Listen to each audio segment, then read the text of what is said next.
Le 30 octobre 1759, les habitants du Moyen-Orient ont été réveillés en sursaut par un tremblement de terre. Des fissures sont apparues sur les murs de leur maison, les toits ont commencé à s'effondrer.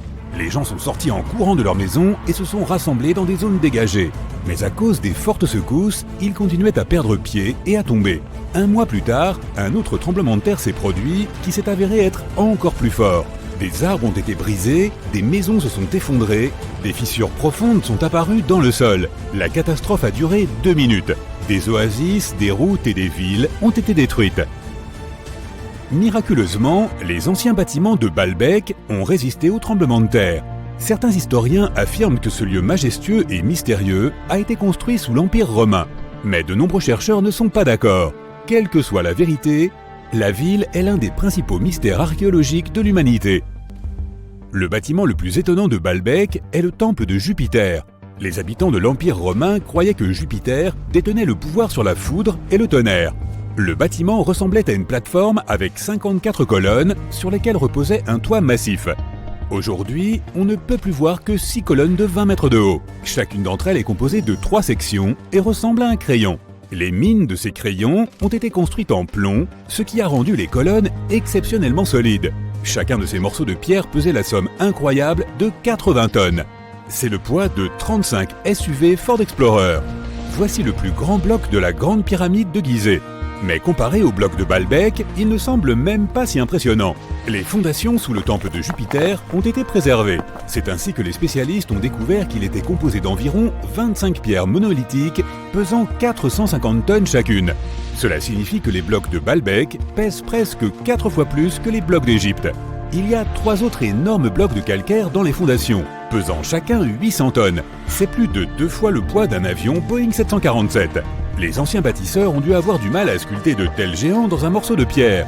Et après cela, ils ont aussi dû les tirer jusqu'au site de construction et les soulever à une hauteur importante. Répéter cette logistique serait probablement un cauchemar pour les constructeurs d'aujourd'hui. Pour réaliser une telle quantité de travail, ils auraient besoin d'un équipement moderne. Mais les constructeurs de Baalbek n'avaient pas de camions, de grues avec des scies circulaires ou d'électricité. Comment les bâtisseurs du passé ont-ils réussi à faire cela ? Les scientifiques ont une théorie qui inclut des cordes, des treuils et des systèmes de levier. Naturellement, les ingénieurs du passé ont fabriqué tous ces gadgets en bois. À environ 900 mètres des ruines du complexe du temple se trouve une carrière. Les archéologues supposent que c'est là que les pierres de la construction ont été taillées. Ils y ont trouvé un bloc de calcaire qui semblait être trop grand, même pour cet endroit incroyable. Le monolithe a été baptisé la pierre du Sud. Il mesurait 20 mètres de long sur 4 mètres de large. Les anciens bâtisseurs n'ont pas eu le temps de le séparer complètement de sa roche-mère. Un groupe de scientifiques autrichiens a estimé que ce morceau de calcaire pesait plus de 1000 tonnes, soit l'équivalent de 3 avions Boeing ou 160 éléphants d'Afrique. Une autre surprise attendait les archéologues près de la pierre du Sud. C'était un deuxième monolithe pesant plus de 1200 tonnes.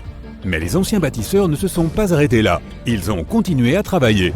En 2014, dans la même carrière, des archéologues allemands ont déterré un bloc qui pesait 1650 tonnes. Personne n'a encore compris pourquoi les bâtisseurs du passé avaient eu besoin d'un morceau de pierre qui pesait autant que 125 bus scolaires. On ne sait pas non plus comment ils comptaient déplacer ce colosse et pourquoi ils n'ont pas terminé le travail. Quoi qu'il en soit, ce troisième monolithe est le plus grand morceau de pierre transformé de l'histoire de l'humanité. Il y a à ce jour plus de questions que de réponses. Certains chercheurs pensent que les anciens bâtisseurs avaient des équipements de pointe. D'autres ne le pensent pas, mais sont impatients de comprendre comment les bâtisseurs ont réussi à déplacer ces pierres. Il y a un grand nombre de bâtiments et d'artefacts anciens dans le monde. Beaucoup d'entre eux rendent encore les chercheurs perplexes.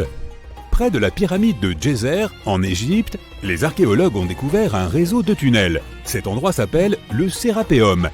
Il contient 24 sarcophages pesant de 70 à 100 tonnes. Les boîtes géantes ont été sculptées dans un seul morceau de granit et recouverts de lourds couvercles. Les sarcophages sont parfaitement symétriques. Au toucher, leurs parois sont aussi lisses que du verre. Même avec notre niveau actuel de technologie, c'est très difficile à réaliser. Mais les anciens Égyptiens ont réussi cet exploit. La coupe de Lycurgue est un artefact inestimable et un exemple de nanotechnologie ancienne. Elle est faite d'un verre qui peut changer de couleur. Si tu mets une source de lumière devant la coupe, elle devient verte.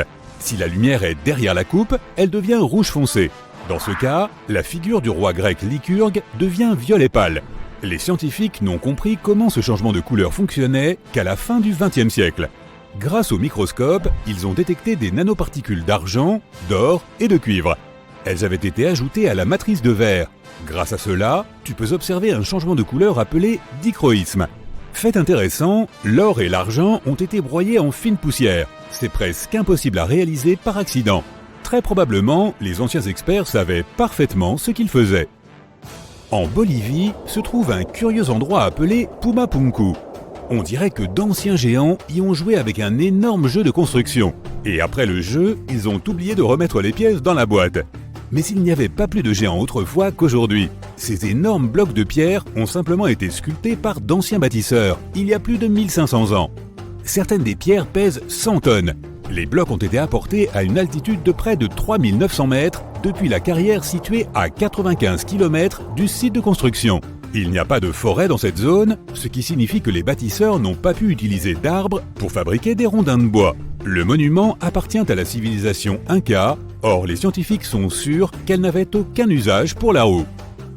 En 1992, les habitants d'un village chinois ont décidé de drainer un étang. Leurs ancêtres l'utilisaient pour laver le linge et attraper des poissons depuis des centaines d'années. Ils ont pompé l'eau sans relâche pendant 17 jours. Au fond du réservoir, ils ont fait une découverte inattendue. Les villageois ont vu l'entrée d'une grotte qui descendait à une profondeur de 30 mètres. Cette incroyable découverte a été baptisée les grottes de Longyu. Des bâtisseurs inconnus avaient creusé des galeries de 30 000 mètres carrés. On y trouve des pièces séparées, des ponts, des bassins et des colonnes qui soutiennent le plafond. Les murs de la grotte sont couverts d'étranges lignes et motifs sculptés. Les scientifiques n'ont pas trouvé d'informations sur l'identité de ceux qui ont creusé les grottes, ni sur la raison pour laquelle ils l'ont fait. La technologie de construction reste également un mystère. Antonio Stradivari a vécu en Italie au XVIIIe siècle. Il crée des instruments de musique. Plus de 600 de ses œuvres ont survécu jusqu'à aujourd'hui. 500 d'entre elles sont des violons. L'un de ces instruments a été vendu aux enchères pour 16 millions de dollars.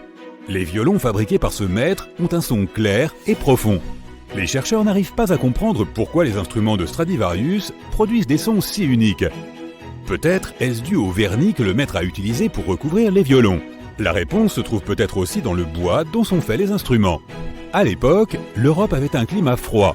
À cause de cela, le bois est devenu plus dense, et les instruments qui en étaient faits avaient un son particulièrement agréable à l'oreille.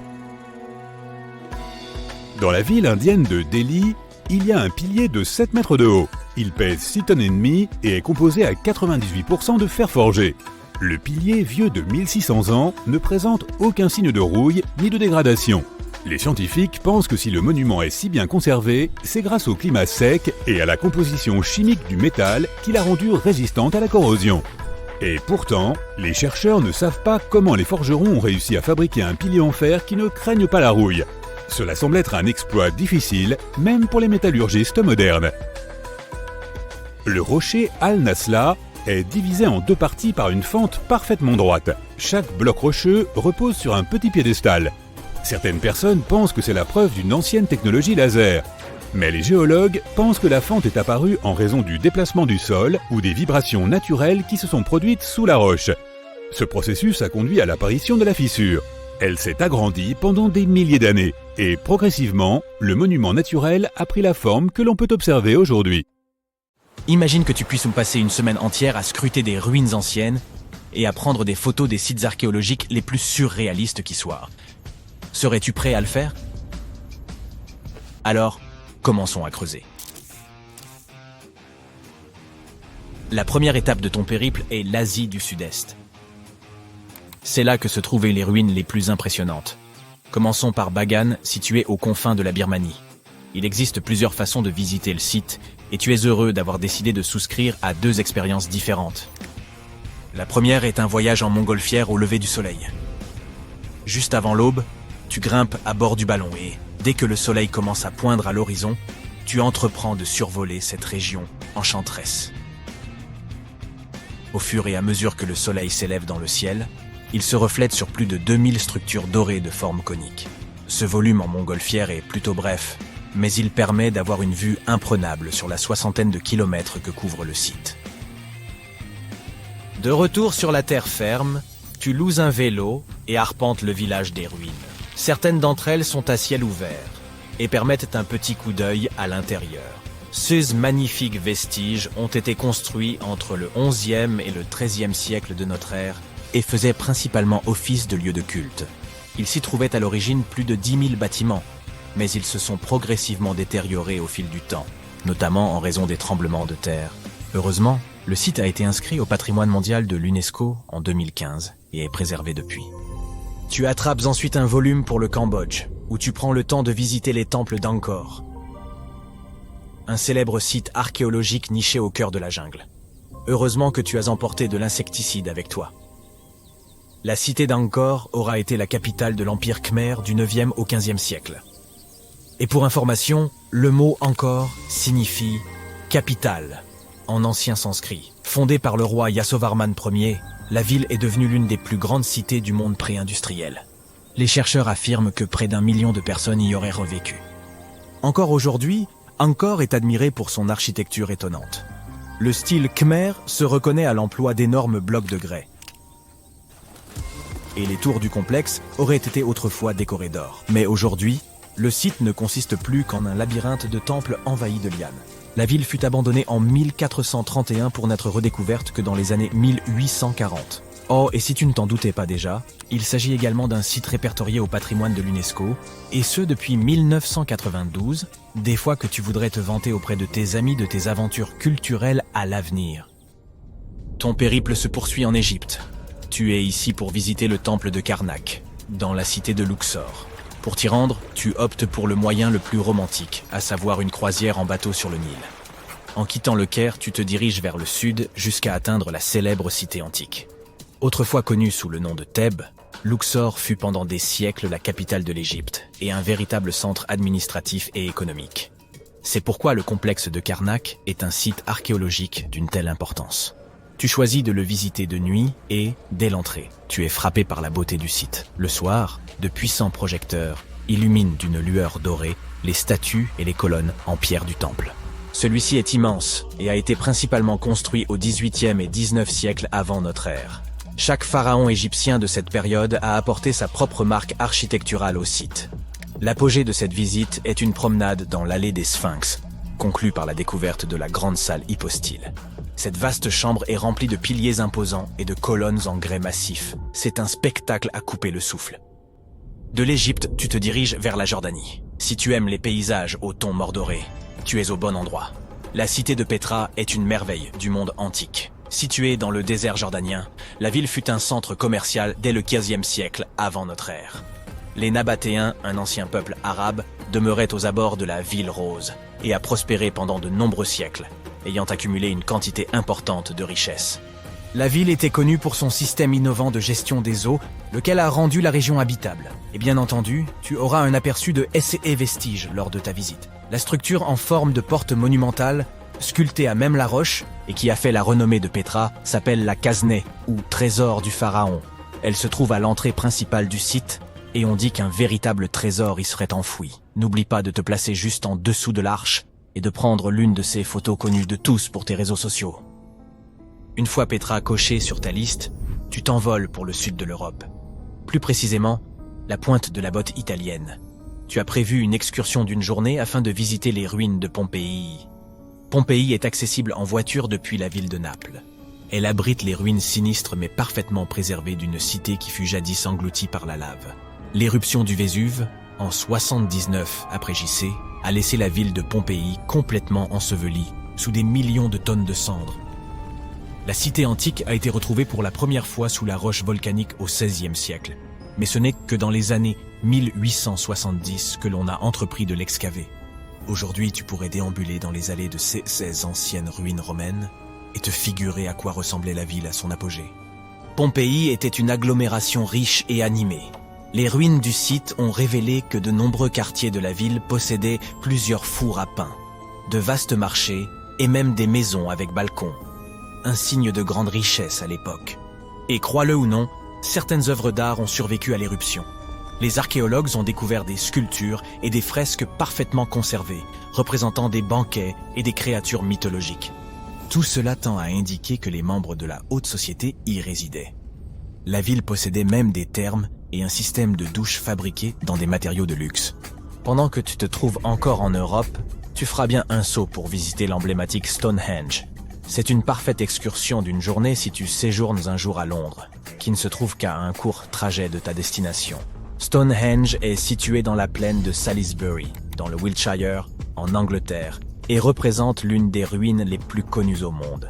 Vieux de plus de 5000 ans, ces curieux anneaux de roche comptent parmi les plus anciennes structures en pierre de la planète.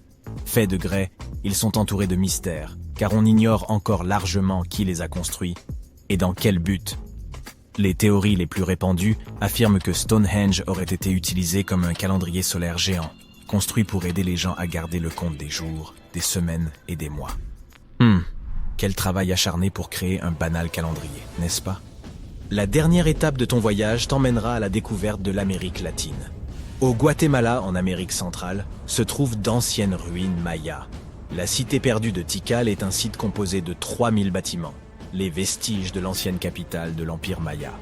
Son importance était autrefois comparable à celle de villes comme Londres ou New York aujourd'hui. L'Acropole Nord est l'ensemble de monuments le plus ancien de Tikal. Érigée à la seule force des bras humains en 350 avant notre ère, elle servait de lieu de dernier repos aux rois et aux prêtres. À l'époque, ces pyramides à degrés étaient peintes en rouge, une couleur adorée des Mayas. Mais aujourd'hui, bien sûr, tu ne verras plus que le calcaire. Tu te demandes peut-être ce qui a pu précipiter la chute d'une ville aussi grandiose. Les archéologues n'ont aucune idée de la cause du déclin de Tikal.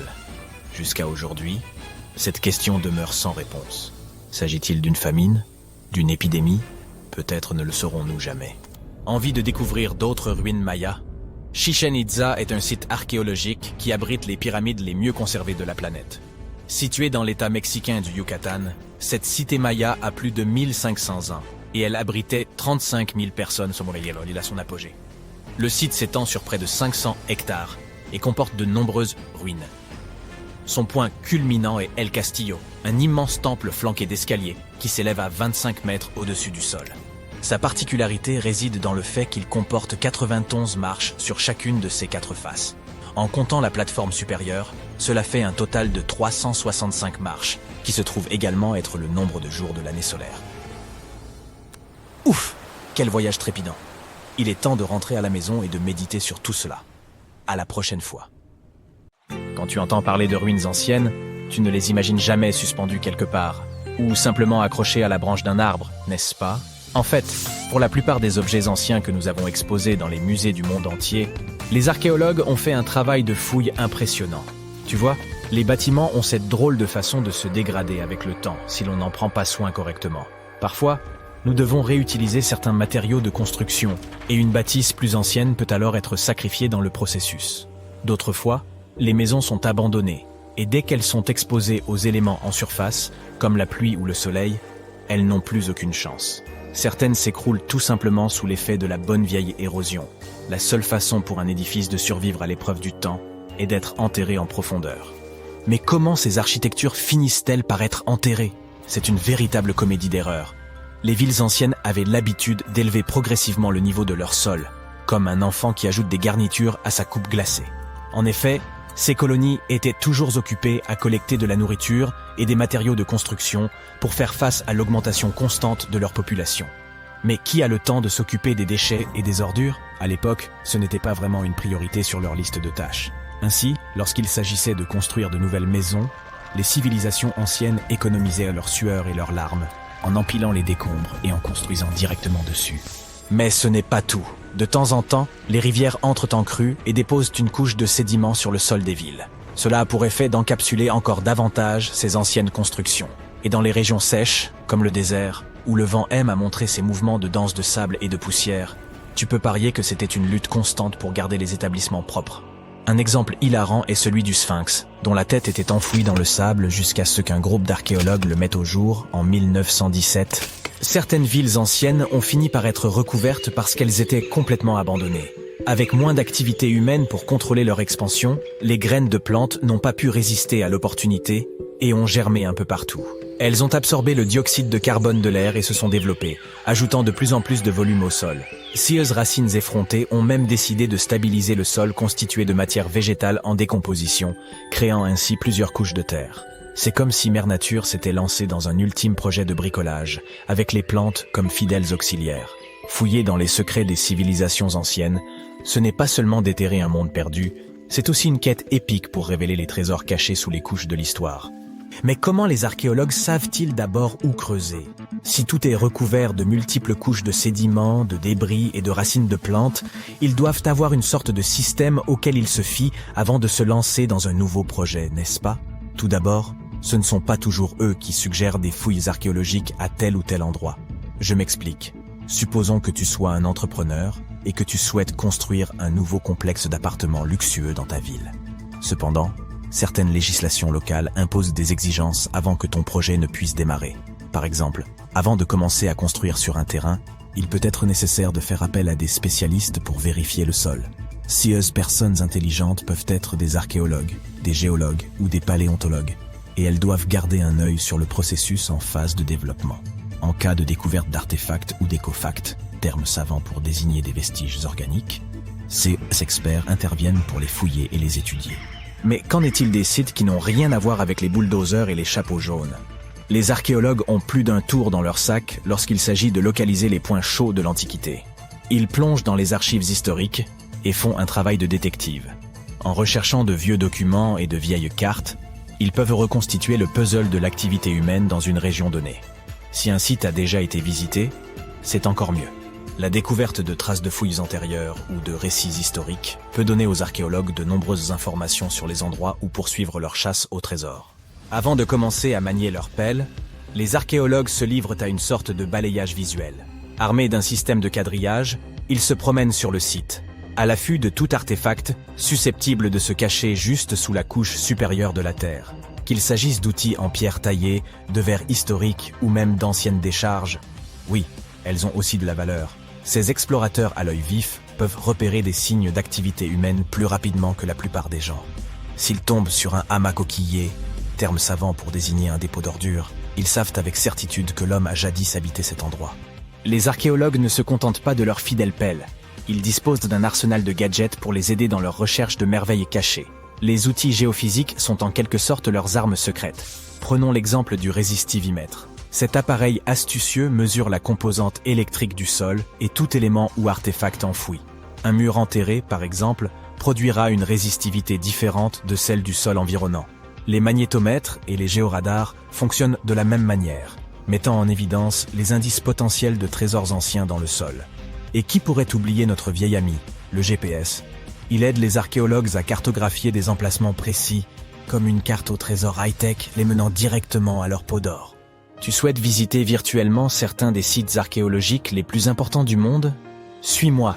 Au Royaume-Uni, par exemple, tu trouveras cet endroit intéressant appelé Stonehenge. C'est l'un des nombreux Henges répartis dans le pays, mais celui-ci est vraiment exceptionnel. Imagine cela. Des pierres anciennes et massives se dressent fièrement, disposées sous forme d'un anneau à l'extérieur et d'un fer à cheval à l'intérieur, avec quelques pierres plus petites pour faire bonne mesure. Et devine quoi? Ces pierres étonnantes existent depuis plus de 5000 ans. C'est ce que l'on appelle une longévité à toute épreuve. C'est là que les choses deviennent intéressantes. Selon le folklore local, le légendaire magicien Merlin a sorti sa baguette magique et a téléporté ces pierres massives depuis l'Irlande. Apparemment, des géants les avaient assemblées là-bas, mais Merlin a décidé qu'elles seraient bien plus belles à leur nouvel emplacement. D'autres pensent qu'il s'agit simplement des ruines d'un ancien édifice spirituel romain. Ces structures étonnantes ont été construites par nos ancêtres de l'âge du bronze. Avec leurs outils simples et leur technologie limitée, ils ont réussi à créer ce chef-d'œuvre monumental. Impressionnant, non? Malheureusement, nous ignorons encore beaucoup de choses sur cette région. L'objectif initial de Stonehenge reste encore aujourd'hui un mystère. Certes, il existe de nombreuses théories, mais les scientifiques ne sont pas encore parvenus à se mettre d'accord sur le sujet. On sait cependant qu'il est parfaitement aligné pour accueillir le lever du soleil lors des solstices d'été et d'hiver.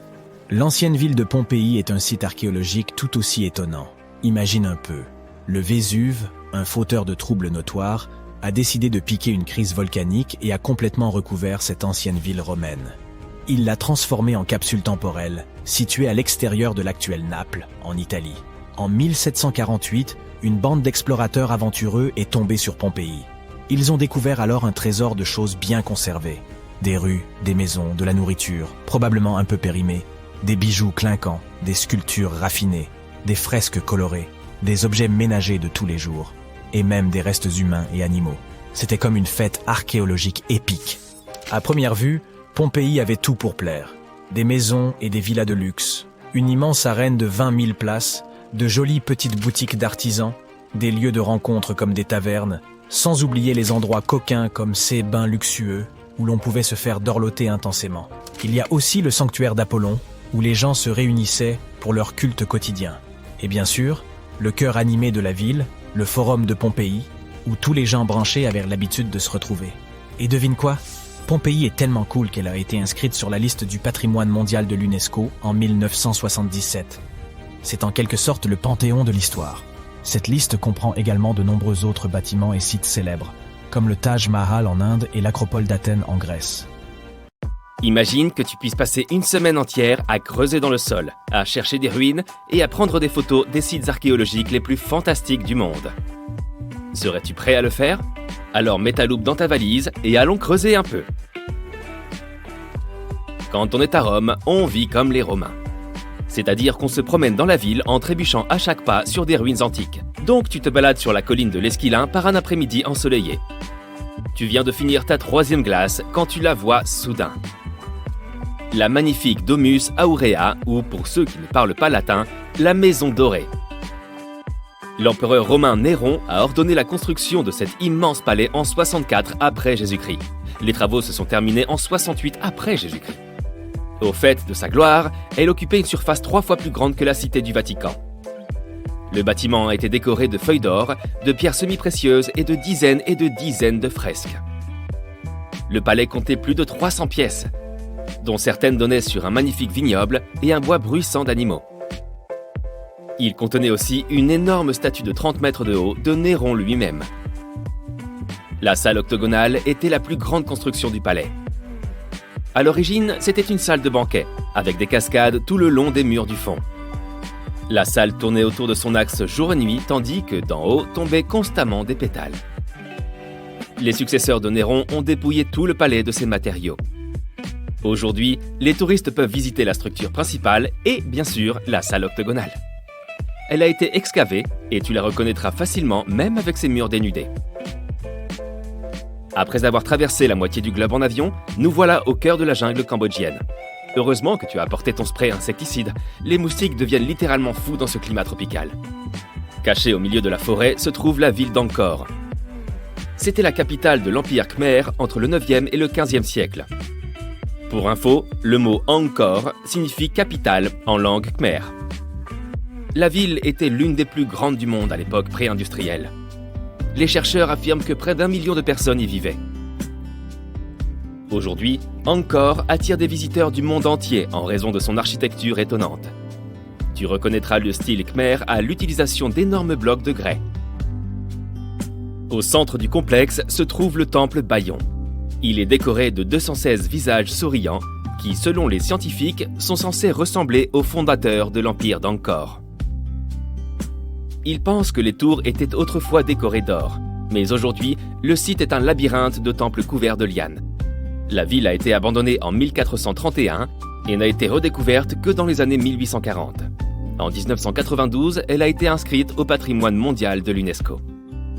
Les États-Unis ne sont pas nécessairement synonymes de ruines, mais en voici une. Dans l'état montagneux du Colorado, se trouve l'ancien lieu de résidence des Anasazi. Dans tout le parc national de Mesa Verde, on trouve plus de 600 habitations, construites sur les falaises par les Anasazi dans les années 1190. Le Cliff Palace comptait à lui seul plus de 150 pièces. C'était un bâtiment à plusieurs étages fait de grès et de mortier de boue. Pour arriver à la maison du balcon, les visiteurs doivent grimper une échelle de 10 mètres.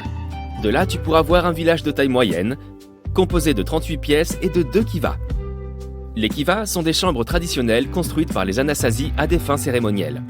En 1300, les Anasazi ont cessé de vivre dans la région de Mesa Verde. Heureusement, le site est maintenant ouvert aux visites.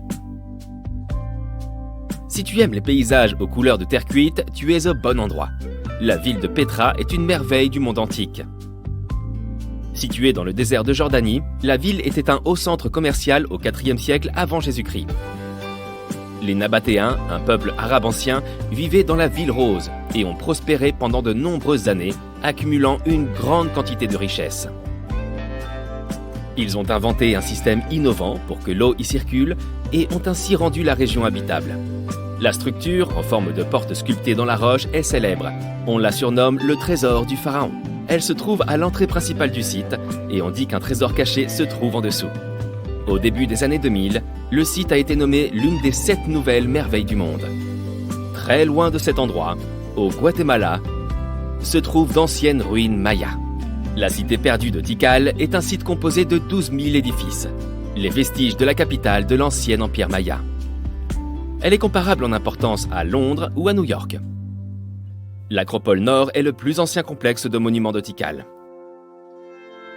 Construit par la seule main de l'homme en 750 avant Jésus-Christ, il servait de lieu de repos aux dignitaires et aux rois.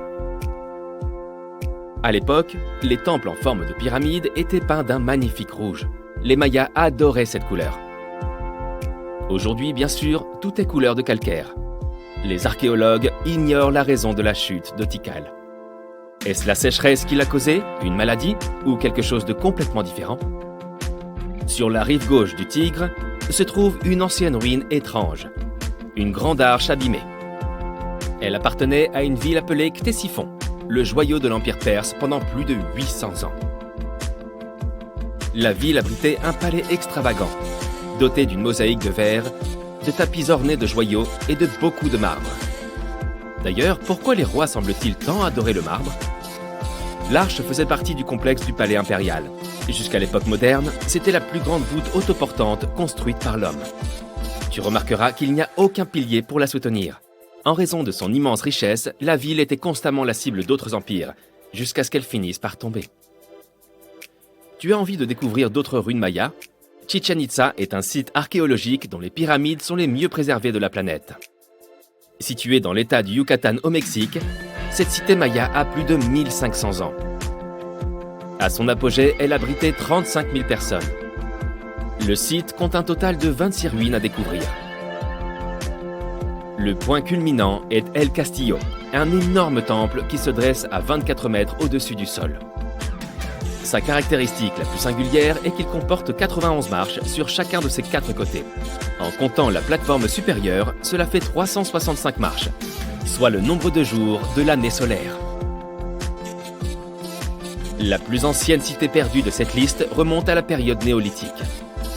C'est à ce moment-là que nous, les êtres humains, avons commencé à pratiquer l'agriculture pour la première fois, au lieu de vivre selon un mode de vie entièrement nomade basé sur la chasse et la cueillette. Dans l'archipel des Orcades, au large de l'Écosse, se trouve un site préhistorique connu sous le nom de Skara Brae.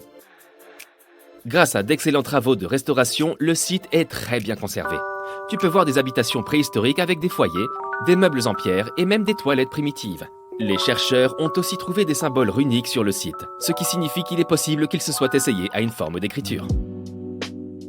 Ah, la Grèce. Quelqu'un veut de la feta? Nous voilà arrivés au cœur des cœurs de l'archéologie. Mais aujourd'hui, nous explorerons un site en particulier, le colosse de Rhodes. Aussi connu sous le nom de géant de bronze, il était l'une des 7 merveilles du monde antique, se dressant dans le port de la ville grecque de Rhodes au IIIe siècle avant Jésus-Christ. On dit que le colosse mesurait 32 mètres de haut. On pense aussi que la statue a été construite avec l'aide de 900 chameaux. Malheureusement, elle n'est restée debout que pendant une 60aine d'années. Un tremblement de terre dévastateur l'a réduite en miettes, si bien qu'en visitant les lieux, les visiteurs ne découvraient plus qu'un pied géant.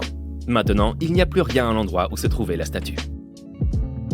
On trouve un grand nombre de murs en ruine de par le monde. Et pour notre dernière visite de la journée, c'est exactement de cela dont il va s'agir. Tout au nord de l'Angleterre se trouve la ruine du mur d'Adrien. L'empereur romain a fait construire ce mur afin de séparer son empire des peuples de Calédonie. Le mur originel était beaucoup plus grand que ce qu'il en reste aujourd'hui. Mais les ruines sont tout de même assez impressionnantes. Elles consistent en une structure qui s'étend sur 117 km d'une côte à l'autre.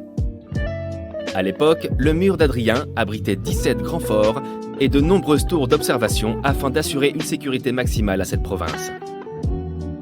Le mur est tombé dans l'oubli lorsque les Romains ont déserté l'île de Bretagne au début du 5e siècle.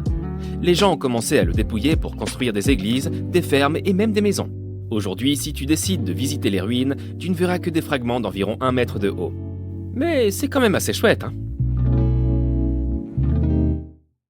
Tartessos, une société mystérieuse et très avancée qui a autrefois prospéré, puis disparu soudainement sans crier gare. Mais avant leur disparition totale, ils ont accompli des rituels étranges, comme s'ils cherchaient à se protéger de quelque chose. Qu'a-t-il bien pu leur arriver? Essayons de le découvrir ensemble. Nous nous rendons dans le sud-ouest de l'Espagne, il y a environ 2500 ans.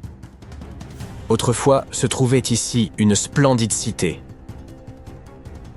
le centre de commerce de Tartessos. Imaginez un temple au cœur d'une ville désertée, un édifice monumental de 2 étages à couper le souffle. Une puissante odeur de viande grillée emplit l'air et la fumée s'élève haut dans le ciel, embaumant tout le sanctuaire. Le soleil s'est déjà couché. Il est temps de se préparer pour le rituel. Nous pénétrons dans l'ancienne salle monumentale. À l'intérieur, des centaines de personnes se rassemblent autour d'une longue table en bois, ornée de poteries délicates et de bols faits de bronze. Ils boivent et festoinent. Ces gens s'amusent bien plus que les animaux à l'extérieur du bâtiment qui sont en train d'être préparés pour le rituel. Chevaux, vaches, cochons, ânes et même des chiens. Tous ont été amenés ici pour apaiser les divinités. Et ce qui se passe après le rituel est encore plus incroyable. À la fin de la cérémonie, les gens saisissent des torches et incendient tout le bâtiment. Tout est réduit en cendres et en braises rougeoyantes. Et lorsque les dernières s'éteignent, on attrape des pelles et on commence à ensevelir l'endroit. Il leur faudra plusieurs jours pour enfouir l'ancien sanctuaire sous des tonnes de terre. Ils travaillent sans relâche. À certains endroits, l'épaisseur des couches de boue et d'argile atteindra plus de 4 mètres. Puis, ces gens, les derniers Tartésiens connus, quittent simplement l'endroit et disparaissent de notre monde, pour toujours. Mais que s'est-il passé? Pourquoi ont-ils fait tout cela? Commençons par le commencement. Tartessos a été mentionné pour la première fois dans des textes grecs et romains il y a plusieurs milliers d'années. Mais pendant longtemps, nous ne savions pas exactement de quoi il retournait. Toutes ces descriptions étaient aussi confuses que contradictoires. Certains archéologues pensaient que Tartessos était un port maritime. D'autres croyaient qu'il s'agissait d'une rivière ou d'un réservoir. Certains allaient même jusqu'à suggérer un lien avec la mythique Atlantide, une idée vite rejetée par la communauté scientifique, faute de preuves. Mais aujourd'hui, enfin, nous connaissons la vérité. Tartessos était une ancienne civilisation située sur la péninsule ibérique, l'une des régions les plus méridionales d'Europe. Elle a prospéré du 9e au 5e siècle avant Jésus-Christ, avant de disparaître soudainement, il y a environ 2500 ans. Cette civilisation était prospère. La région possédait d'importantes réserves de métaux, se favorisant une économie florissante. De l'argent, du cuivre, du plomb et d'autres ressources étaient extraits des montagnes locales de la Sierra Morena. Presque tous les habitants s'adonnaient au commerce, une activité répandue chez eux. N'est-il pas étrange qu'il reste si peu de traces de leur existence? Peu de monuments de leur culture ont subsisté jusqu'à aujourd'hui. En tout, les scientifiques ont pu identifier environ 20 sites archéologiques liés à Tartessos à travers toute l'Espagne. 3 d'entre eux ont été mis au jour dans la vallée du Guadiana. Cancho Roano, Casas del Turuñuelo et La Mata. Commençons par le premier. Cancho Roano a été découvert en 1978. Cette trouvaille est l'une des pièces les plus significatives du puzzle tartésien. Il s'agit de l'une des structures les mieux conservées de cette civilisation. Non seulement les murs ont survécu jusqu'à nos jours, mais également l'autel, le fossé qui l'entourait et plusieurs artefacts, tels que des bijoux et des gobelets. C'était un bâtiment carré entouré d'un profond fossé rempli d'eau. Et pour être honnête, nous ne connaissons toujours pas sa fonction exacte. Nous supposons simplement qu'il pourrait s'agir d'un ancien temple. Certains rituels y étaient pratiqués, comme l'incendie du temple suivi de son ensevelissement sous d'épaisses couches de sable et d'argile. On y a même laissé quelques précieux artefacts, comme des outils et des bijoux en or. Passons à la découverte suivante. Casa del Turuñuelo est également l'un des complexes de cette époque les mieux préservés de tout le bassin méditerranéen occidental. Découvert il y a seulement quelques années, en 2015, il n'a pas encore été entièrement étudié. Mais nous savons déjà que cet endroit était plutôt étrange. Casas del Turuñuelo était un bâtiment somptueux et non un simple campement. On parle d'un lieu à l'architecture monumentale et impressionnante, avec de vastes escaliers, des voûtes au plafond, des matériaux raffinés venus de tout le pourtour méditerranéen, et les toutes dernières technologies de construction. C'était censé être un lieu de pouvoir, peut-être même un palais. Et oui, cet endroit est également devenu le décor de terribles rituels. On ne sait pas vraiment si les Tartésiens avaient dans l'intention de détruire ce lieu magnifique dès le début, mais c'est ici qu'ils ont réalisé le plus grand rituel de la région, impliquant plus de 50 animaux, y compris les plus précieux, les chevaux, qui étaient leur seul moyen de transport. Le fait qu'ils aient de sacrifier leurs chevaux peut indiquer qu'ils prévoyaient de rester ici pendant un certain temps. Peut-être espéraient-ils apaiser les dieux et s'établir sur ces terres. Le rituel a été réalisé exactement tel qu'ils le souhaitaient. Et, tout comme Canchoroano, l'endroit a également été incendié. Une fois le rituel achevé, les habitants ont enseveli le site et sont repartis, disséminés à travers la péninsule ibérique. Aujourd'hui, c'est un lieu tranquille et déserté. Tout comme Canchoroano, il se dresse d'ici intact depuis plus de 2000 ans. Notre dernière découverte est celle de la Mata, mise au jour bien plus tôt que les deux autres, en 1930. La ressemblance entre elles est frappante, car la Mata a connu le même sort. Elle a été incendiée et oubliée pendant des siècles. Tout cela reste très étrange. Il semble que les Tartésiens fuyaient quelque chose. Peut-être que des événements les ont poussés à construire ces salles de banquet et à organiser des rituels à grande échelle. Ils ont pu croire que les dieux s'étaient détournés d'eux et auront tenté de les apaiser. Mais hélas, cela n'a pas fonctionné. En conséquence de quoi, ils ont été contraints de quitter leur temple et ont vite disparu à jamais. Et d'ailleurs, pourquoi ont-ils disparu après tout? Eh bien, c'est un autre mystère de cette civilisation. Une des questions les plus importantes est, savaient-ils qu'ils allaient disparaître ou cela a-t-il été inattendu? Ont-ils essuyé une catastrophe soudaine à laquelle ils tentèrent d'échapper? Ou était-ce autre chose? Les scientifiques ont plusieurs théories à ce sujet.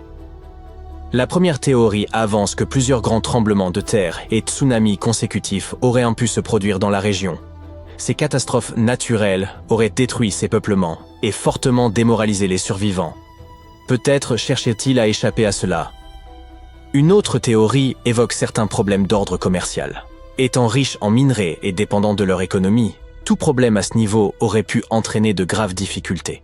S'ils avaient connu une crise minière, alors les relations entre différentes nations auraient pu se détériorer considérablement, rendant la situation très difficile. La vérité se trouve probablement quelque part entre ces théories. La plus récente suggère qu'au VIe siècle avant Jésus-Christ, un tsunami de grande ampleur aurait frappé le port de Tartessos, endommageant gravement l'économie et détériorant les relations de Tartessos avec ses voisins. Quoi qu'il en soit, tout cela relève de la spéculation. Ce site est une véritable mine d'or pour les archéologues. Il renferme une quantité immense d'informations et de secrets qui attendent encore d'être dévoilés. Les Tartésiens n'avaient aucune idée qu'en enterrant leurs artefacts, ils offraient un cadeau inestimable aux futurs chercheurs. Et tandis que les scientifiques poursuivent leurs recherches, nous pouvons d'ores et déjà admirer les découvertes faites jusqu'à présent. Les amateurs d'histoire peuvent admirer des outils tartésiens, des figurines de chevaux et des pièces en ivoire décorées au musée archéologique de Badajoz. Espérons que dans le futur, les archéologues en apprendront davantage sur cette civilisation et que nous découvrirons enfin ce qui leur est arrivé. Nous sommes en 1923. Deux adolescents se faufilent hors de chez eux au milieu de la nuit à Florida City. Selon la rumeur, un homme construisait tout seul un château de pierre. Mais chaque fois que quelqu'un essayait de voir ce que l'homme faisait, il s'arrêtait de travailler. Les adolescents, curieux, ont réussi à pénétrer dans le jardin d'Ed et ont vu quelque chose qu'ils ont plus tard décrit comme véritablement magique. Ils ont vu des pierres flotter comme des ballons à l'hélium, L'homme était capable de déplacer jusqu'à 30 tonnes sans l'aide de personne pour bâtir son château. Nul n'était autorisé à le voir travailler, mais il parlait fièrement de son projet dans toute la ville. Et quand les gens lui demandaient comment il faisait pour construire un château de pierre de ses propres mains, il répondait simplement « J'ai percé le secret des pyramides ». Cette histoire commence en Lettonie, le pays d'origine d'Edward Lidskalnin. Edward est né dans un petit village le 12 janvier 1887. Il a grandi dans une famille de maçons, ce qui explique sans doute sa connaissance des techniques de construction anciennes. Cependant, c'était un enfant maladif et il était incapable de porter de lourdes charges ou de pratiquer une activité physique intense. Un revers de fortune a décidé du destin d'Edward lorsqu'il avait 26 ans. L'amour de sa vie a rompu leurs fiançailles et Ed, le cœur brisé, a décidé de déménager aux États-Unis. Il a vécu dans divers États américains avant de finalement s'installer en Floride où son aventure a commencé. Ed a passé des années à chercher une terre où construire la maison de ses rêves. Les bonnes terres agricoles ne l'intéressaient pas. Lorsque les gens lui demandaient pourquoi, il ne répondait que par un sourire. Finalement, il s'est décidé pour un terrain et l'a acheté contre les recommandations de ses plus proches amis. Le sol était rocheux et par conséquent incultivable. Mais il était parfait pour ce qu'il cherchait à faire. Les amis d'Ed le décrivaient souvent comme quelqu'un d'excentrique. Lorsqu'on lui demandait pourquoi il voulait construire une maison, il se contentait de répondre « C'est pour l'amour de mes 16 ans. Un jour, elle reviendra. » Puis il changeait de sujet de conversation. Il a fallu environ 30 ans à Ed pour terminer le château de corail et il a tout fait tout seul. Il ne travaillait que la nuit et ne laissait jamais personne voir ce qu'il faisait. Le château de corail est un ouvrage rempli de mystères. Si tu voulais visiter le site à l'époque, tu devais passer par une porte tournante de 9 tonnes et de 2 mètres de haut que même un enfant pouvait pousser avec qu'un seul doigt. Ed était si fier de sa porte qu'il a initialement nommé son site le parc à la porte de pierre. Il n'a été rebaptisé château de corail que bien plus tard, après le décès d'Edward. Une fois à l'intérieur, les visiteurs peuvent admirer les incroyables merveilles de construction d'Edward Lidskalnin. Des tours, des symboles mystiques, des meubles et des balançoires, tout entièrement faits de blocs de pierre monolithiques. Les pierres sont posées les unes sur les autres et ne tiennent ensemble que par leur propre poids. Et crois-le ou non, le parc compte environ 1100 tonnes de pierre. Aujourd'hui, si tu visites la maison d'Ed, tu pourras même voir les instruments élémentaires qu'il utilisait pour travailler. Burin, marteau, cordes et poulies. Mais ces réalisations semblent difficilement imaginables avec des équipements modernes. Sans eux, elles semblent impossibles. L'énigme du château de corail réside dans sa construction même et les techniques utilisées. Sur la seule photo d'Ed Lidskalnin au travail, nous voyons une structure à levier simple composée d'un palan à chaîne attaché à un trépied de bois. Le trépied était fait de vieux poteaux téléphoniques surmontés d'un caisson en bois. Ce qu'il y avait dans le caisson demeure bien sûr un mystère. Malheureusement, il a emporté ses secrets avec lui, n'ayant jamais dévoilé la vérité de son travail à quiconque. Mais nous en saurons peut-être davantage un jour, car plusieurs personnes ont émis des théories et continuent encore aujourd'hui de spéculer sur les techniques employées. Selon l'une de ces théories, il existerait un réseau harmonique dans la couche superficielle de la Terre et donc des zones d'antigravité en certains points du globe. On pense que le château de corail aurait été construit sur une de ces zones. Cela pourrait expliquer pourquoi Ed a mis si longtemps à trouver le terrain qui lui convenait. Peut-être cherchait-il un site qui lui permettrait d'exploiter ses forces antigravitationnelles. Mais chaque fois qu'Ed parlait de son travail, il disait simplement qu'il avait tout compris des lois relatives au poids et aux effets de levier et qu'il avait percé le secret des pyramides. Mais de quel secret s'agissait-il, te demandes-tu peut-être ? D'après Ed lui-même, tout reposait dans le magnétisme. Il a même publié un texte intitulé « Le courant magnétique ». Il y explique que toute chose contient des particules magnétiques, il ne reste qu'à découvrir où elles se trouvent exactement à l'intérieur de tel ou tel objet. Et ainsi, les objets peuvent être soulevés et déplacés sans presque aucun effort. Un peu comme on déplace quelque chose de lourd sous l'eau. Les scientifiques disent que si nous supposons qu'Ed Lidskalnin et les bâtisseurs de pyramides ont utilisé la même technique, il n'aurait fallu qu'environ 4700 ouvriers pour construire la grande pyramide de Gizeh, au lieu des 20 à 100 000 estimés habituellement. Mais cette histoire recèle encore de nombreux mystères. À la fin des années 1920, Ed terminait la construction de son château de corail à Florida City. Des rumeurs sur son travail s'étaient répandues dans toute la ville. Les gens disaient qu'Ed cachait de l'argent quelque part dans sa maison. Une nuit, un groupe d'hommes a attendu qu'Ed se trouve seul pour s'introduire dans le château et le cambrioler. Ils n'ont pas trouvé d'argent et n'ont heureusement pas fait de mal à Ed. Mais les jours suivants, celui-ci a décidé qu'il valait mieux qu'il quitte ces terres. Bien sûr, il n'a pas emporté que sa brosse à dents avec lui. Il a décidé de déplacer l'ensemble du château de corail sur un autre site, à 10 km de l'endroit où il avait bâti son parc. La légende raconte qu'Ed aurait engagé un chauffeur de camion en exigeant qu'il garde le secret sur ce qu'il avait l'intention de faire. Il lui a demandé de regarder ailleurs pendant qu'il chargeait le camion tout seul, déplaçant toutes les pierres sans aucune aide. Une fois le camion rempli, Ed est allé installer son château à Homestead, en Floride, où le parc se trouve encore aujourd'hui.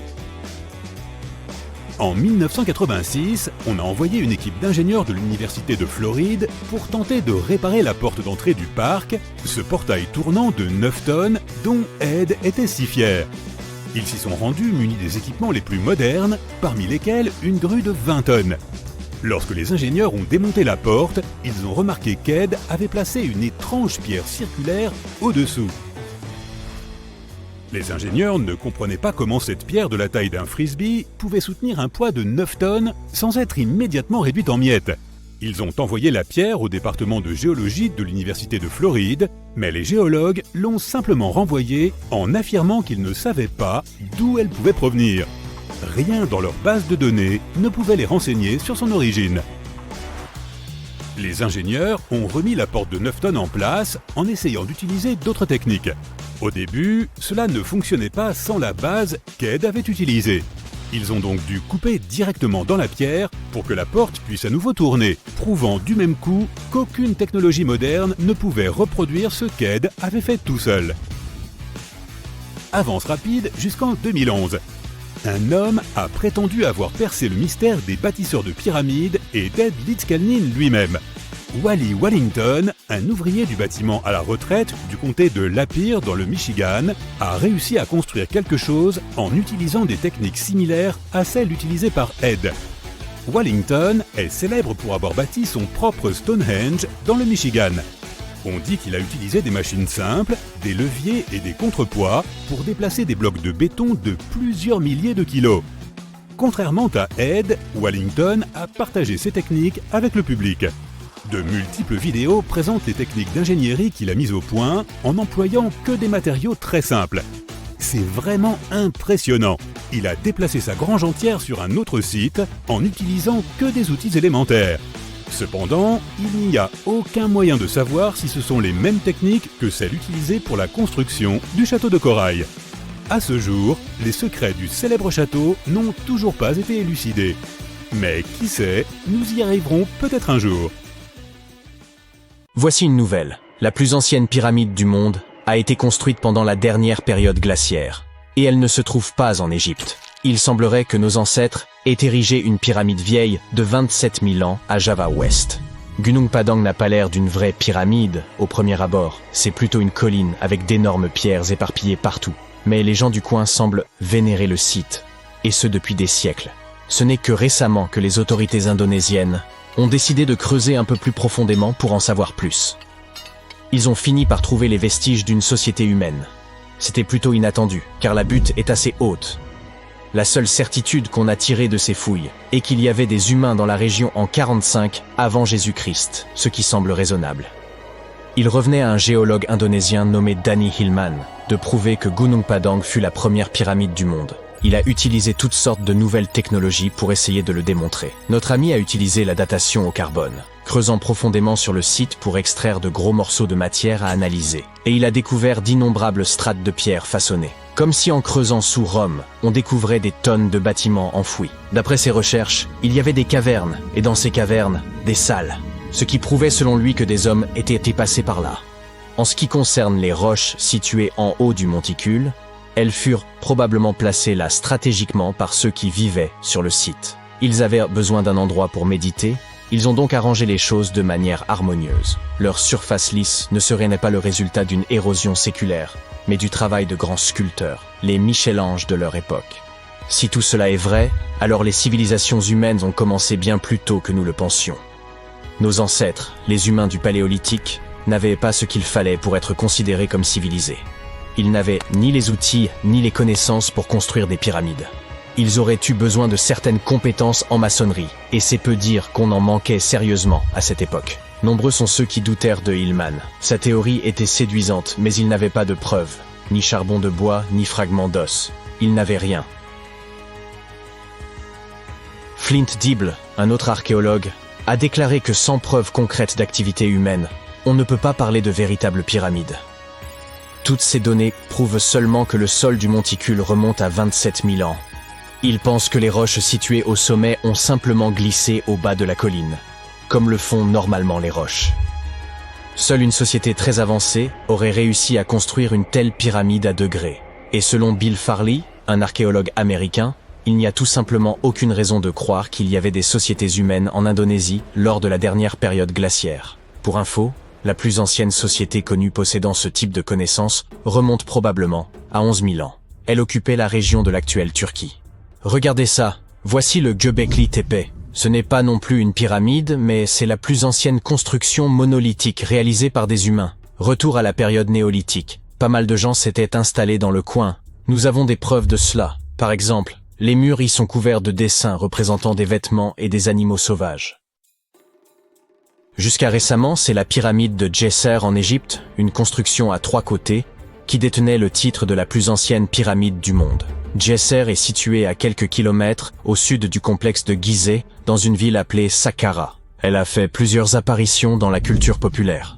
Au XVIIIe siècle, on la trouvait couramment dans les peintures européennes. Les jeunes hommes de l'élite culturelle faisaient un grand tour du monde et Saqqara était souvent en tête de liste. On la trouve également dans le jeu vidéo Assassin's Creed.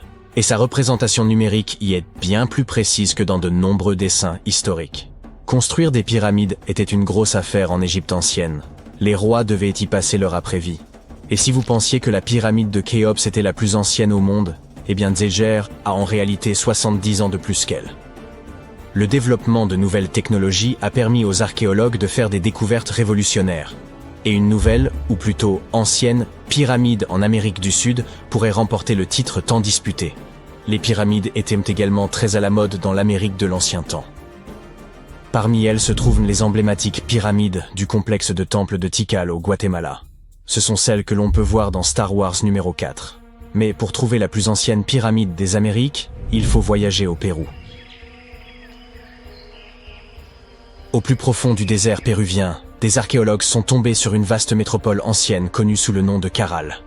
Au début, ils ont pensé que le site était assez récent, car sa complexité aurait demandé un développement technologique que les anciens ne possédaient pas.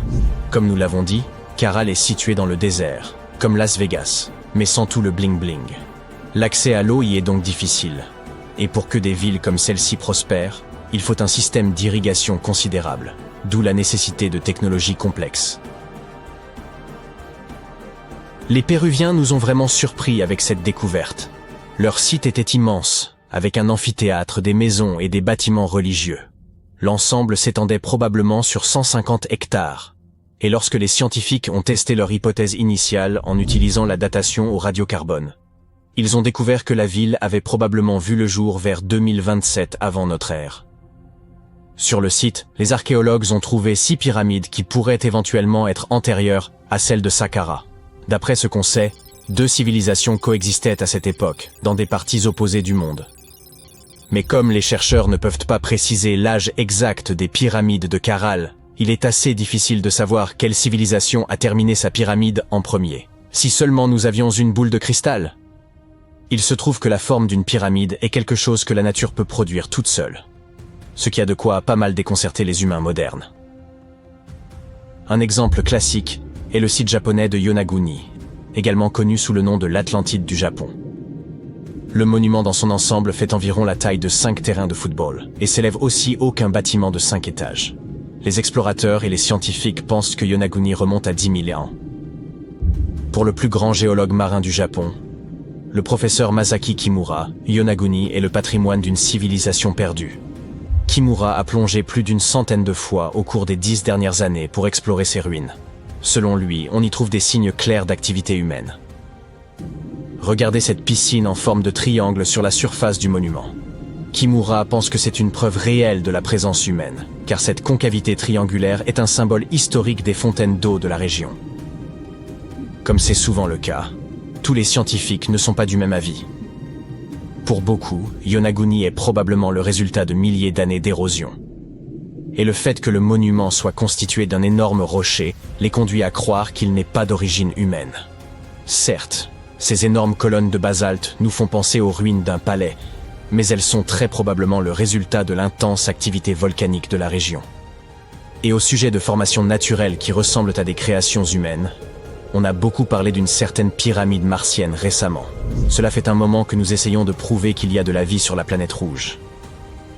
Mais certains vont vraiment trop loin. Ils disent que de petits êtres verts ou gris ont construit une pyramide sur Mars et que ce serait la preuve qu'une civilisation existe. Cette photo a été prise il y a plus d'une décennie par le Mars Reconnaissance Orbiter, ou MRO. Mais elle a commencé à refaire surface récemment. On y voit ce qui ressemble à une pyramide à 3 côtés. Certains prétendent que les surfaces lisses de la pyramide ne peuvent y résulter que d'un travail extraterrestre. Mais ensuite la science intervient et nous explique que Mars abrite l'un des systèmes de canyons les plus profonds de tout le système solaire. La soi-disant pyramide est située dans ce que l'on appelle le secteur de Kandor-Chasma. Cette région martienne compte tout un tas de formations similaires qui ne sont rien de plus que le résultat de l'érosion. Il n'y a apparemment rien de surnaturel là-dedans.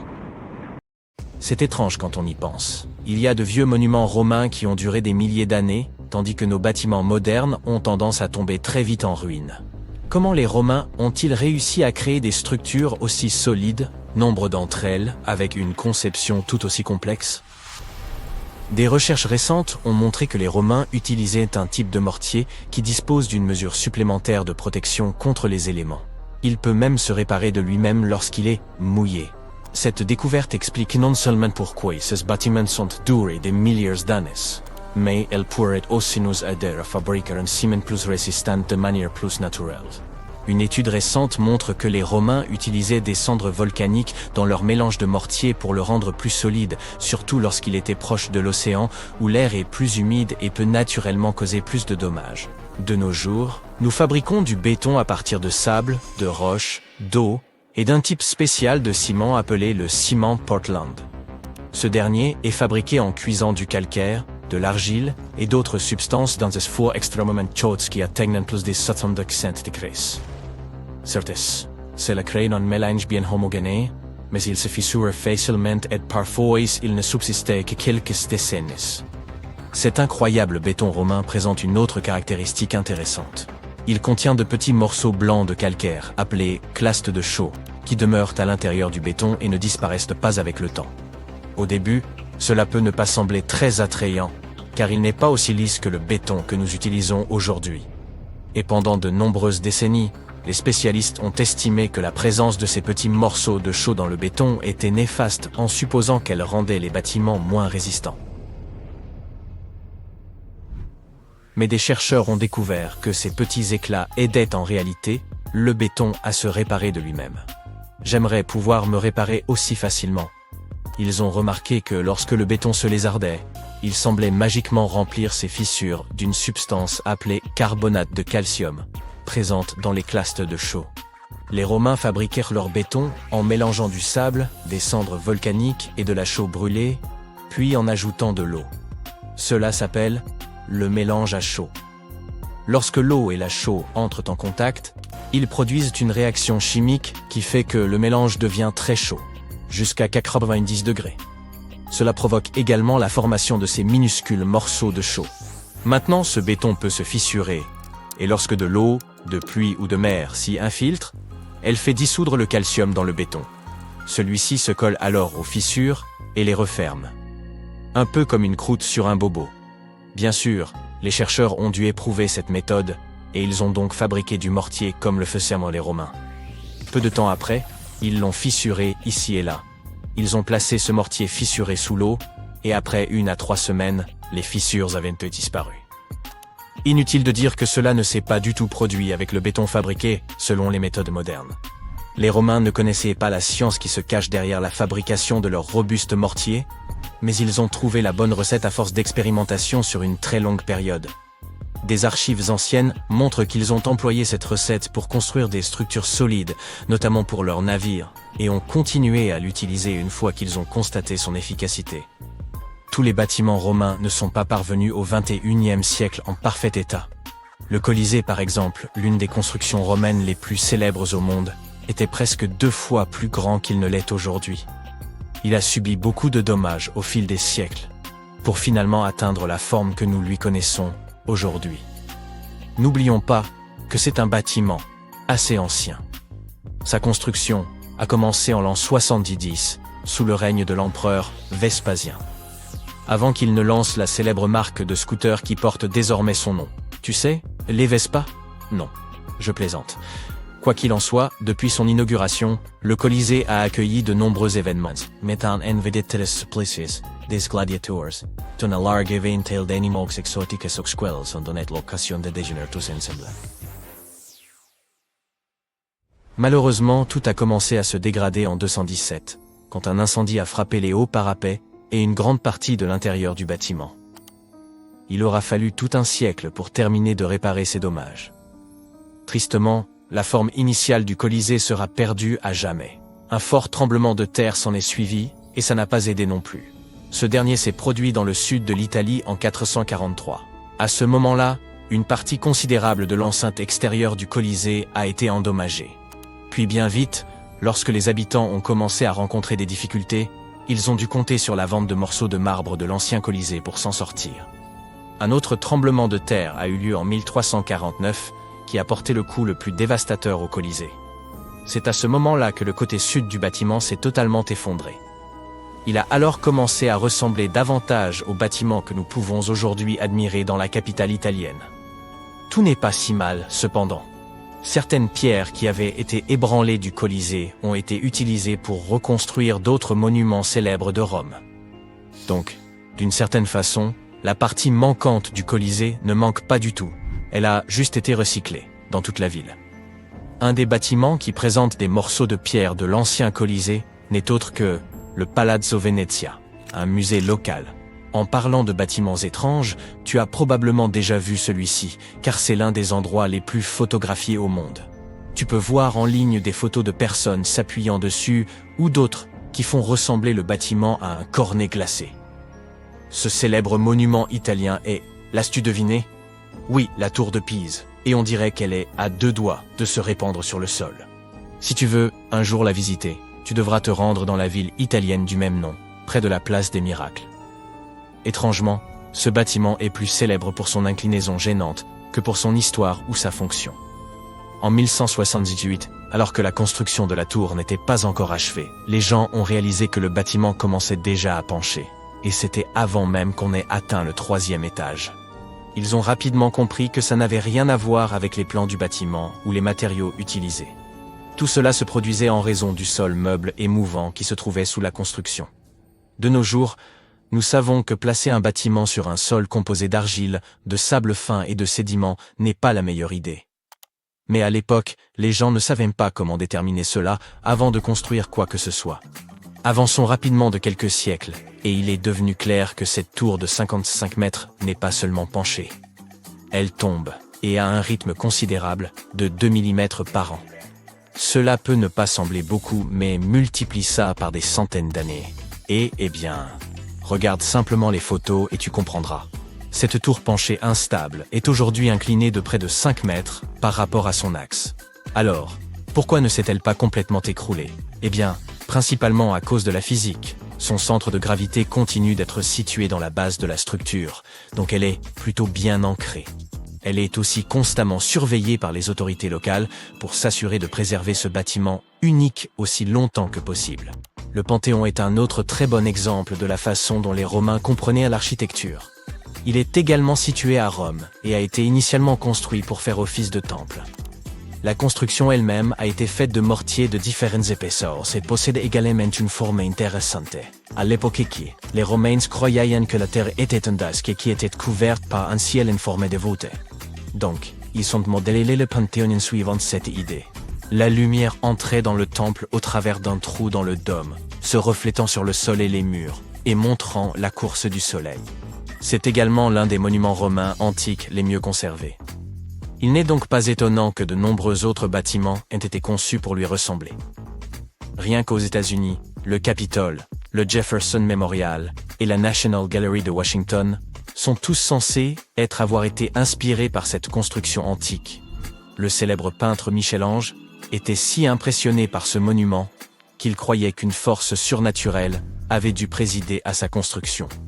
L'endroit où il se trouve est également très particulier en raison de l'histoire qu'il recèle. Selon la légende, c'est de cet endroit précis que le fondateur de Rome, Romulus, se serait élevé à dos d'aigle jusqu'au rang de Dieu. Un peu comme Gandalf en somme. Non? Bon, sur ce, je file. Des tunnels, des métros, des réseaux souterrains et même des passages secrets permettant d'accéder aux maisons des personnes riches et célèbres. Pourquoi avons-nous besoin de tunnels? Vous demandez-vous peut-être? Pour se cacher. De nombreuses villes ont des tunnels souterrains et même des doubles souterrains. Maintenant, soyons clairs, ces passages ne sont normalement pas reliés entre eux, contrairement à la rumeur populaire selon laquelle il serait possible de se rendre d'Écosse en Turquie en empruntant des passages secrets construits il y a environ 5000 ans. Oui, si construire cela semblerait fou même aujourd'hui, imaginez à l'époque. Ces tunnels s'appellent officiellement des souterrains refuges. Et ils ont probablement été construits au Moyen-Âge. Mais nous ne connaissons pas la date exacte de leur création. C'est en Bavière qu'ils sont le plus nombreux, mais on en trouve aussi beaucoup en Grande-Bretagne et en France. Les souterrains refuges, qui sont absolument uniques dans le monde entier, se caractérisent par des couloirs étroits de forme ovale et des goulets d'étranglement appelés, en allemand, Schlupf ou Sleep-Out en anglais. Malgré les spéculations, leur fonction reste un mystère. Cependant, certains de ces tunnels sont équipés de cheminées et même d'évents, ce qui pourrait signifier qu'ils servaient principalement d'abri. Datant du Moyen-Âge, peut-être même du XIIe siècle, les souterrains refuges manquent de marqueurs archéologiques et nous n'avons aucun document historique à leur sujet. Il n'est donc pas surprenant que de nombreuses rumeurs circulent sur leur fonction. Certains scientifiques sont convaincus qu'il s'agissait d'espaces de stockage, bien que leur étroitesse rende cette hypothèse peu plausible. D'autres pensent qu'ils servaient de cachette aux agriculteurs lors des invasions tribales. Cependant, le fait qu'ils ne disposent que d'une seule entrée remet en question leur efficacité pour échapper aux menaces. Si vous vous sentez l'âme d'Indiana Jones et que vous souhaitez vous aventurer dans ces tunnels, vous avez de la chance. Quelques structures, comme l'Erdstahlratgeblücken en Autriche, accueillent les visiteurs désireux d'en savoir plus. Cependant, la plupart des souterrains refuges sont fermés au public. Les origines de ces tunnels souterrains restent largement inconnues, tout comme leur véritable fonction. Et si vous vous dites « nous sommes au XXIe siècle, nous pouvons à peu près tout étudier », eh bien, vous vous trompez. Ce qui rend ces tunnels difficiles à comprendre, ce sont leurs dimensions réduites. Les méthodes d'arpentage traditionnelles s'avèrent souvent inadaptées dans de tels espaces.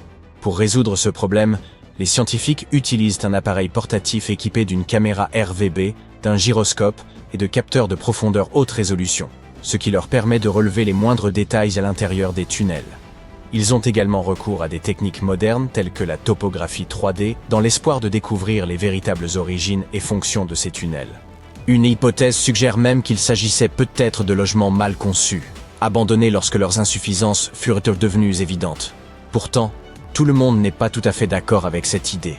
D'autres théories suggèrent qu'ils servaient à des fins spirituelles, tandis que selon l'idée la plus farfelue, ces tunnels seraient des vestiges de civilisation extraterrestre. Les experts pensent toutefois qu'ils servaient simplement à des fins pratiques, pour l'entreposage des biens ou comme cachette contre les pillards.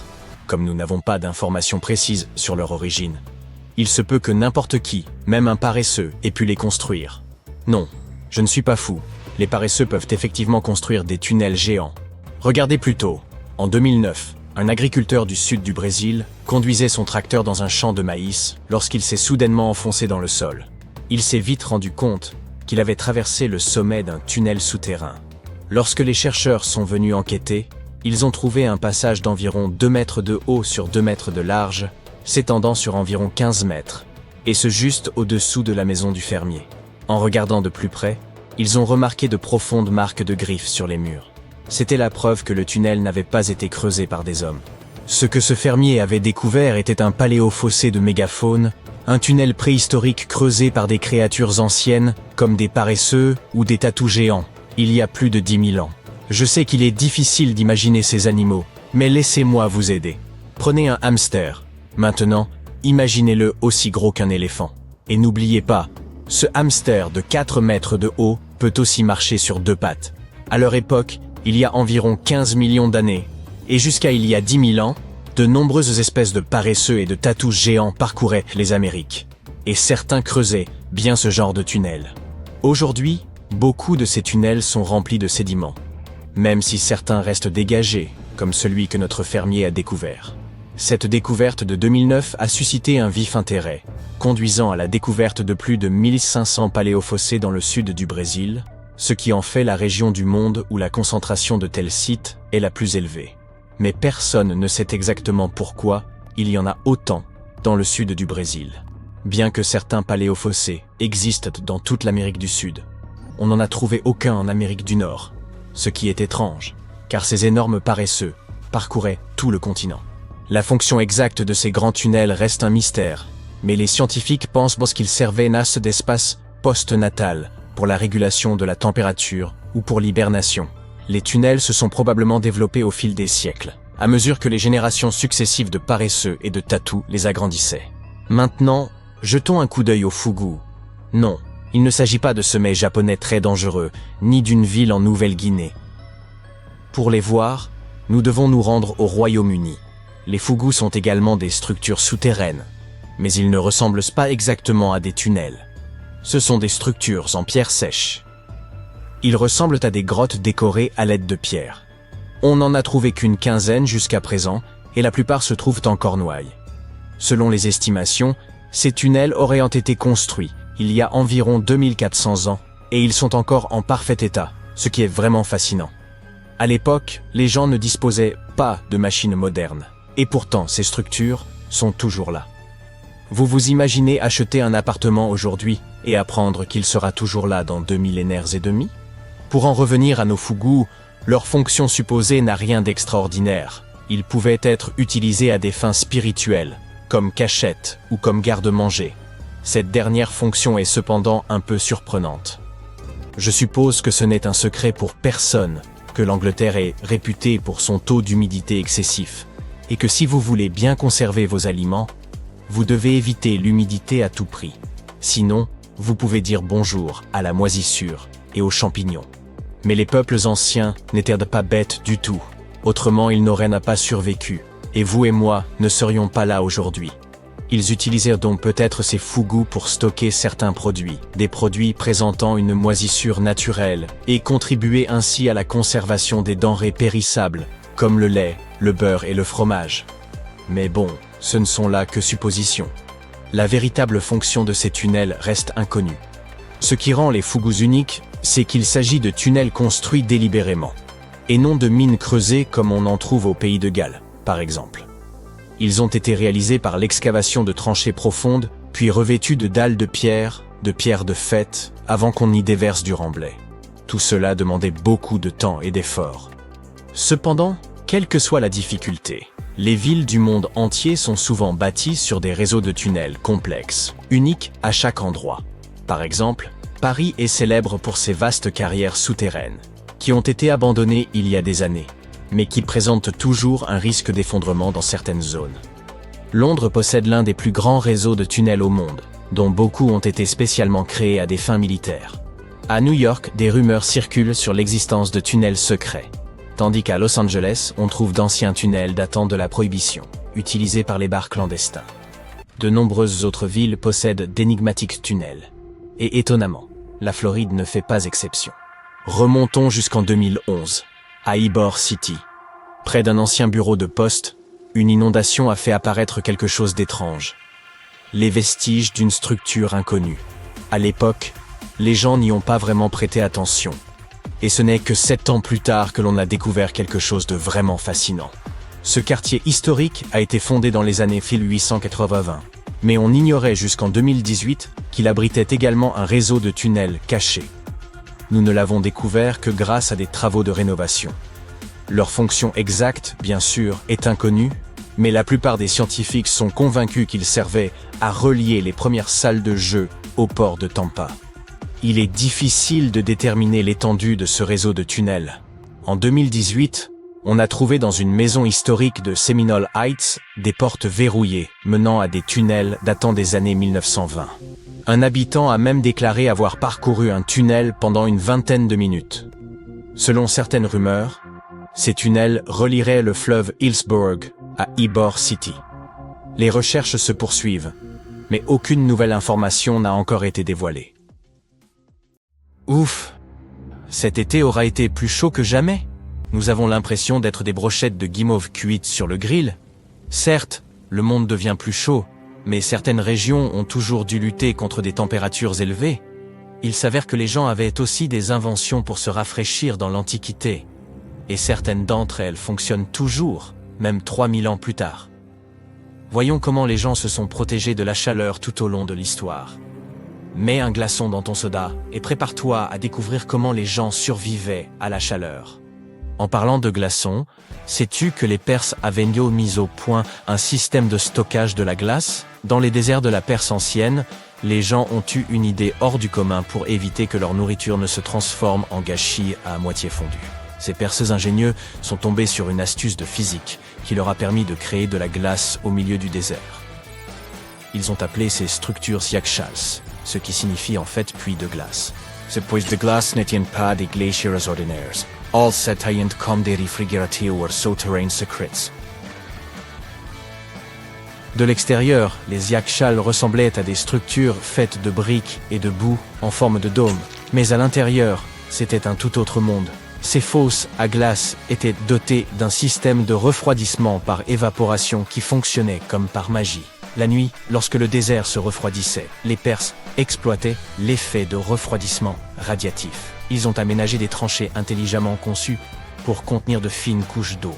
L'eau gelait, défiant la chaleur du désert. Il y avait aussi des aires de stockage souterraines. Les Perses récupéraient de l'eau glacée qui fondait dans ces tranchées fraîches et, pendant la nuit, ils la congelaient à nouveau, tirant ainsi le meilleur parti possible du refroidissement naturel du désert. Pour ajouter à cet effet de refroidissement, ils ajoutaient un mur pour abriter les zones de stockage du soleil brûlant de la mi-journée. Et ce n'est pas tout. Ils disposaient d'une fantastique structure appelée le Badgair, qui captait la brise et la dirigeait directement vers les fosses de glace. De l'air frais et une brise glacée, la combinaison gagnante. Ils disposaient même de canaux complexes, appelés des kanates, pour acheminer l'eau des montagnes voisines jusqu'aux puits de glace et aux maisons. Au fil du temps, ces yakshals sont tombés en désuétude, et la technologie moderne a pris le dessus. Mais il y a aussi de bonnes nouvelles. En Iran, des gens formidables restaurent ces anciennes glacières. Alors, si tu te retrouves un jour dans ce désert, n'oublie pas de visiter ces sites incroyables et d'assister en direct au génie des anciens Perses. Maintenant, on aimerait se concentrer davantage sur ces attrape-vents parce qu'ils ne servent pas seulement à fabriquer des glaçons, mais aussi à se refroidir. À l'époque, ces merveilles architecturales ingénieuses faisaient fureur dans des contrées comme la Perse, l'Égypte et le Moyen-Orient. Imagine des structures en forme de tour avec des ouvertures à différents niveaux, stratégiquement placées, pour exploiter la puissance de la brise naturelle. Ces ouvertures étaient nues comme des portails magiques pour le vent. Elles captaient ces rafales rafraîchissantes et les guidaient directement dans les espaces de vie des habitations. En fait, il s'agissait de climatiseurs naturels. La brise s'écoulait gracieusement vers le bas, rafraîchissant le sol tout en virevoltant à travers le bâtiment. Le secret réside ici dans les détails. La hauteur de la tour, le nombre de côtés, les ouvertures et le positionnement des pales intérieures. Tout joue unrolled dans l'efficacité des tours éoliennes.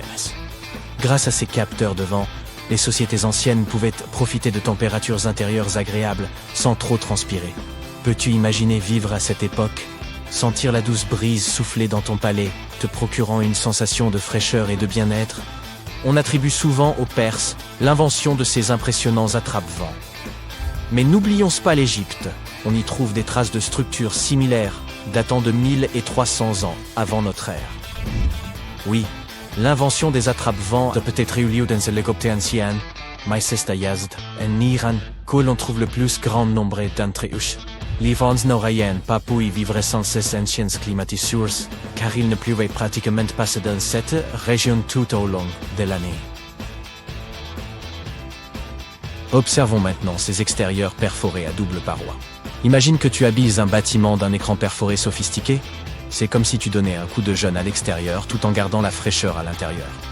Cette technique de génie permet tout d'abord de disperser la lumière du jour sans que les rayons du soleil ne nous aveuglent. L'écran fait également de l'ombre, offrant à l'intérieur du bâtiment un répit bien mérité contre le soleil ardent. Il s'agit en quelque sorte d'un chapeau de plage naturel pour ta maison. En plaçant cet écran à environ 1 mètre des murs extérieurs, on crée un couloir de rêve où l'air frais circule librement. Et bon, ils ajoutent aussi une touche d'élégance au bâtiment. Ces structures sont parfois appelées jali. À Jaipur, en Inde par exemple, la température moyenne pendant la journée est d'environ 38 degrés. Ces structures sont donc cruciales. Les jalis se présentent sous différentes formes, en pierre, en stuc ou en bois. C'est un symbole culturel profondément ancré dans l'architecture indienne. On retrouve sa présence intrigante dans des bâtiments historiques emblématiques tels que le majestueux Taj Mahal et le grandiose Fort Rouge de Delhi. Mais ce n'est pas là qu'une chose du passé. Les jalis sont toujours présents dans l'architecture moderne et leur charme a suscité la créativité d'artistes et de concepteurs du monde entier. Il orne l'extérieur du bâtiment, sa section transversale présentant une ouverture plus grande à l'extérieur et plus étroite à l'intérieur. C'est là que l'effet Venturi entre en jeu pour étaler sa physique. Lorsque l'air s'écoule dans ce passage rétréci, il prend de la vitesse, ce qui crée une différence de pression entre l'intérieur et l'extérieur du bâtiment. L'air soufflant, à une vitesse plus élevée est comprimé, et, lorsqu'il est relâché, se refroidit. Le moucharabier est un treillis ou un écran en bois utilisé au Moyen-Orient et en Afrique du Nord. Ces merveilles décoratives ressemblent à des stores de fenêtres. Mais ils ne se contentent pas d'être jolis, ils sont aussi ingénieux. Ils protègent de ton intimité tout en te protégeant du soleil et laissent entrer l'air frais et la lumière. Certaines personnes adjoignent également des pots en terre cuite remplis d'eau, de sable ou de paille humide à leur création. Lorsque l'air chaud passe par les trous, il traverse également la surface poreuse du pot. L'humidité contenue dans le pot s'évapore et rafraîchit l'air. Il s'agit d'une technique peu coûteuse idéale pour les climats chauds et secs. Elle est respectueuse de l'environnement et ne nécessite pas d'électricité. Très bien, avançons rapidement jusqu'à aujourd'hui. Les concepteurs font preuve de créativité et associent la sagesse traditionnelle à la technologie moderne. Les tours Al-Bahar d'Abu Dhabi ne sont pas en reste. Imagine plus de 2000 panneaux hexagonaux qui dansent au gré des mouvements du soleil pour ombrager l'intérieur du bâtiment. L'évaporation de l'eau était une autre arme secrète des anciens, simple mais très efficace.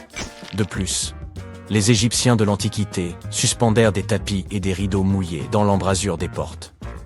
Lorsque l'air passait à travers eux, ils se refroidissaient, ce qui permettait de se protéger du soleil brûlant.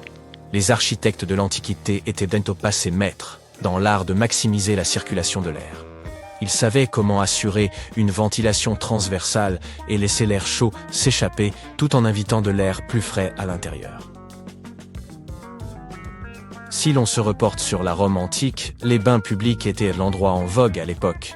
Les gens s'y réunissaient pour discuter de politique, faire du sport et bien sûr se baigner pour se détendre.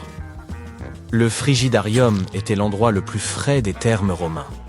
Après un bain de vapeur dans le caldarium, les Romains se précipitaient dans cette piscine géante pour se détendre. Dans certains endroits, comme la Cappadoce en Turquie, les gens se sont déplacés sous terre pour s'abriter de la chaleur. Ils y ont creusé des maisons douillettes, à même la roche volcanique, exploitant les pouvoirs de refroidissement naturel de la Terre. La leçon à tirer est donc simple. Les architectes et les concepteurs peuvent créer des merveilles en combinant les traditions locales et des technologies de pointe. La vallée de la mort, en Californie, s'enorgueillit d'avoir la température la plus élevée, officiellement enregistrée à ce jour, avec 57 degrés en 1913. Quant au record de chaleur en Afrique, il s'élève à 55 degrés, relevé en 1931 à Kébili, en Tunisie. En Europe, La température la plus élevée jamais enregistrée a atteint près de 49 degrés en Sicile en août 2021. Puis, en 2002, le Royaume-Uni a connu l'été le plus chaud de son histoire.